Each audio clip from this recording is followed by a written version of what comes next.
Founders of B2B SaaS startups who use LinkedIn as a primary sales channel, this one's for you. You can use this in revenue projection calculations and to have meaningful conversations with investors when you're raising capital. Let me break it down. So we have two primary workflows, remember, specifically on LinkedIn. The first one is we target your competitors or your adjacent competitors' LinkedIn company pages.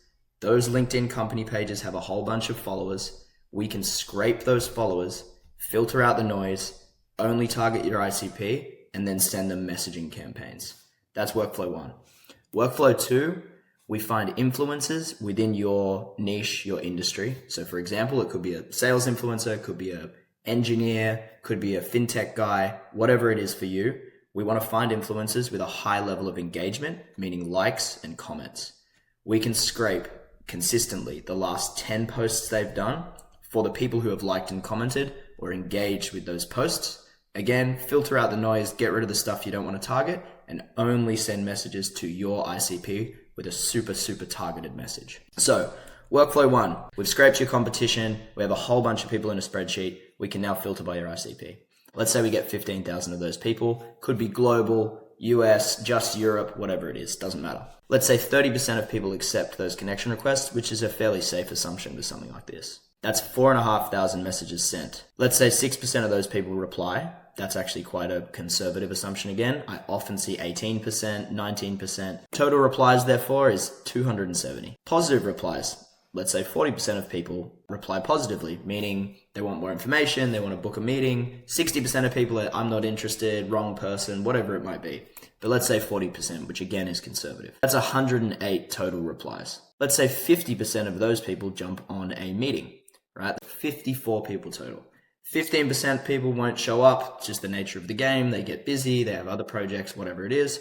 That's 46 total meetings held just from this one campaign. Workflow two, we follow 10 accounts, 10 different influencers. And over the course of the scrape, the last 10 posts of these people, we get a big list of people who have liked and commented on those posts.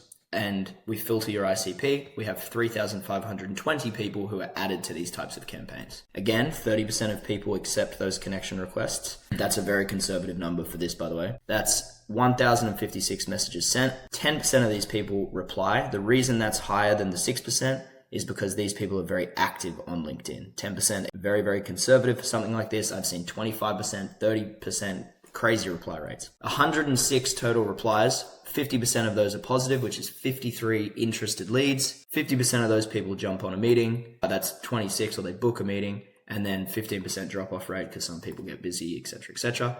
That's a 22 meetings held. Very big number. Okay, so now we look at the raw numbers, the total meetings, 68 meetings. Total leads processed was 18,520. Number of LinkedIn accounts that you will need to do outreach. Now you could have your employees, you have your own one. You can also rent profiles as well, which is a way to scale on LinkedIn. The number of connections you can send per week per account is 150. That's LinkedIn's limit. That means total connections sent a month is 6,000 from 10 accounts.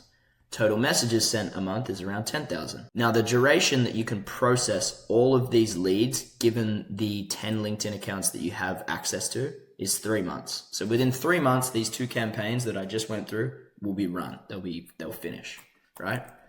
So we have 68 meetings. We're processing those leads in 3 months. Now, of those 68 meetings that hold, 15% of them you can close, right? Again, it's a good guess for a startup, I'd say. 15% is pretty good, especially given the average contract value of $30,000. So of the 68, you're going to get 10 new customers from this campaign. Your average contract is $30,000. Therefore, this funnel should net you $300,000 in annual recurring revenue. Now, you can adjust these numbers as you like. You can make all the assumptions you like. You could close 20%, you could close 10%, you could be super conservative and say 5%. Your ACV could be higher, it could be lower. Ultimately, you can make these numbers work. If you want me to build your own calculator with your own competitors' numbers, your own influencers' numbers, everything tailored to you, comment the word calc and we can connect. Thanks.